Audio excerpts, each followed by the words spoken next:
Welcome to the Remdesivir Files, a COVID-19 chronicle. I'm your host Sowmya, and this is episode 3, The Science of Remdesivir.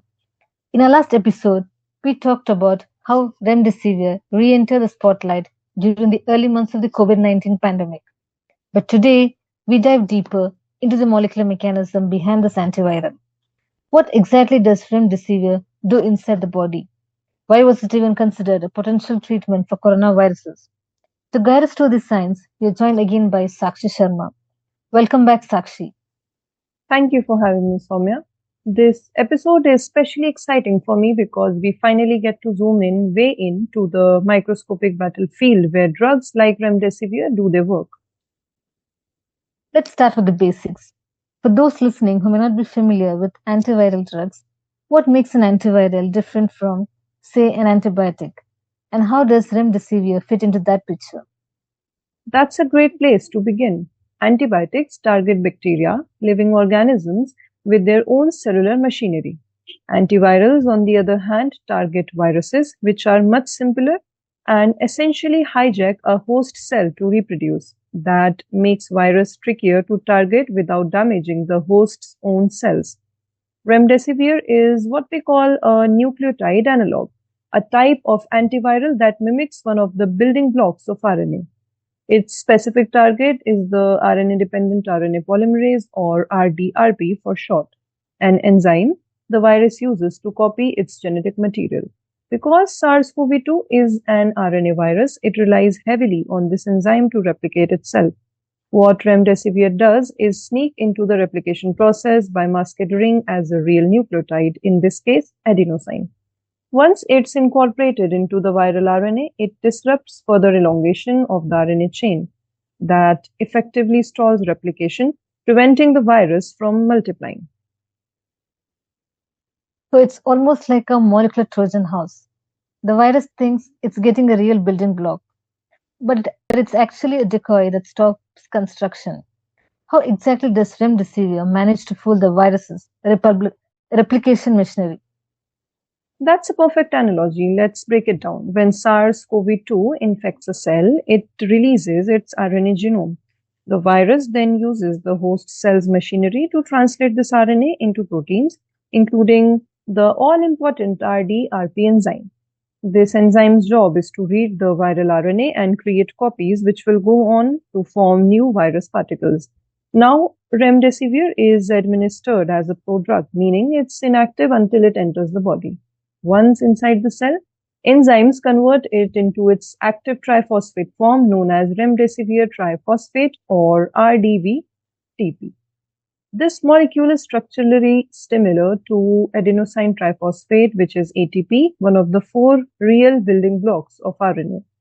During RNA synthesis, the RDRP enzyme mistakenly incorporates RDV-TP into the growing RNA strand. After that, the enzyme adds a few more nucleotides, but then suddenly stalls. This phenomenon is called delayed chain termination.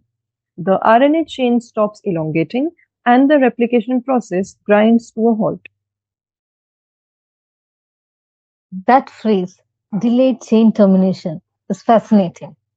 Why is the stalling delayed instead of immediate? That's one of the more unique features of remdesivir. You would expect that once the decoy nucleotide is added, replication would stop immediately. But studies have shown that after incorporating remdesivir's active form, the viral polymerase adds 3 more nucleotides before stalling.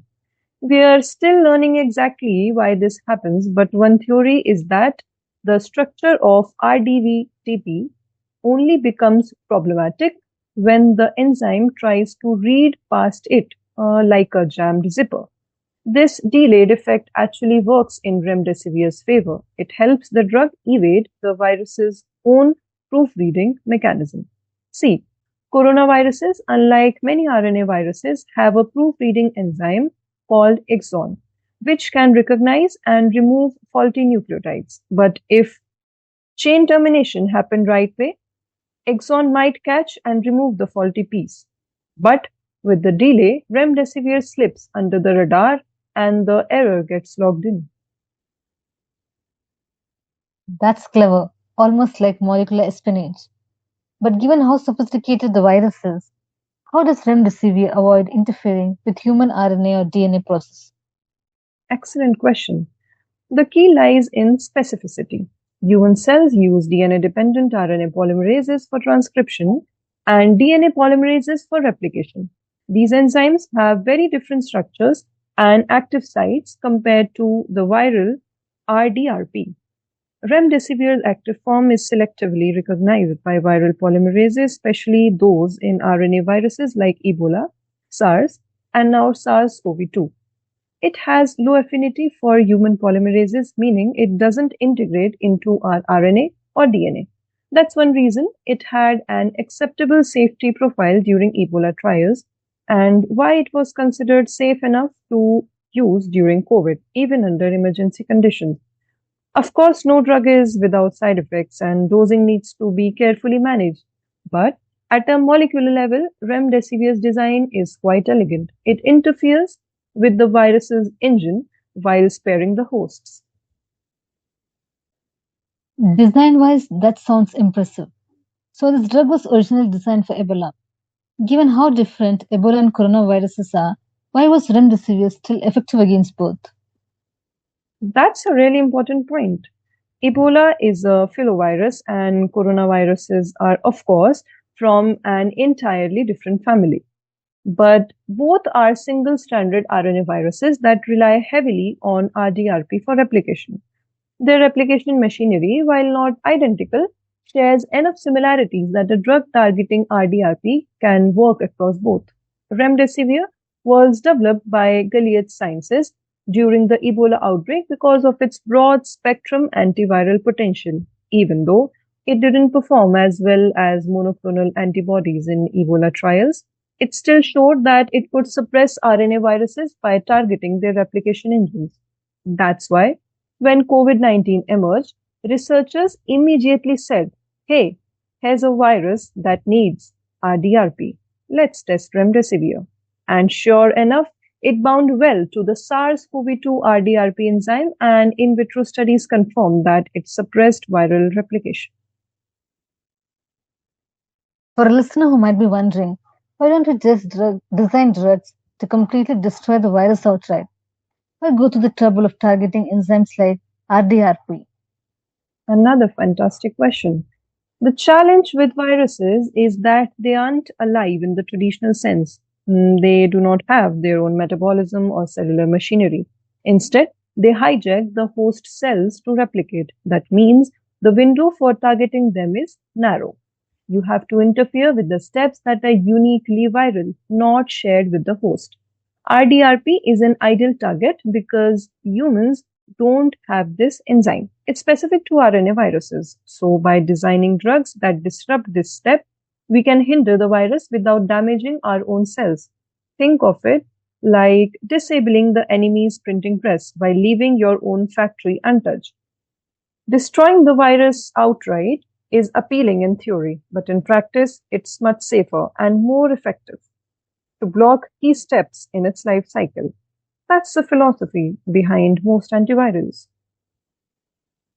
Before we wrap up, what are some limitations of remdesivir's mechanism?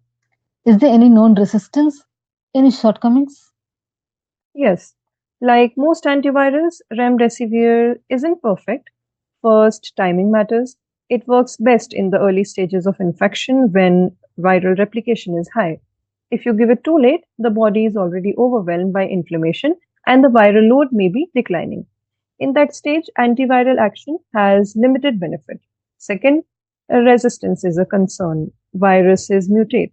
Some mutation in the RDRP gene can reduce remdesivir's binding efficiency. So far, widespread resistance hasn't emerged, but it's something researchers continue to monitor.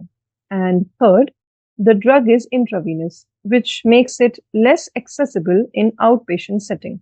It's not like a pill you can take at home during early symptoms. That's why oral antivirals are such a hot area of research now.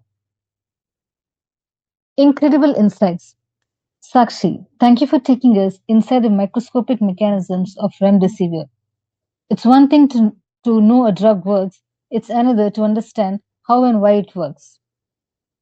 My pleasure, Sowmya. Understanding science empowers us to make better decisions in research, in medicine, and in public health. That brings us to the end of the episode 3, The Science of Remdesivir. In our next episode, we'll explore the pivotal early clinical trials, what they revealed, how they were structured, and whether the hype matched the results. Thanks for listening. If you're enjoying the series, don't forget to subscribe and share. Until next time, stay safe and stay curious.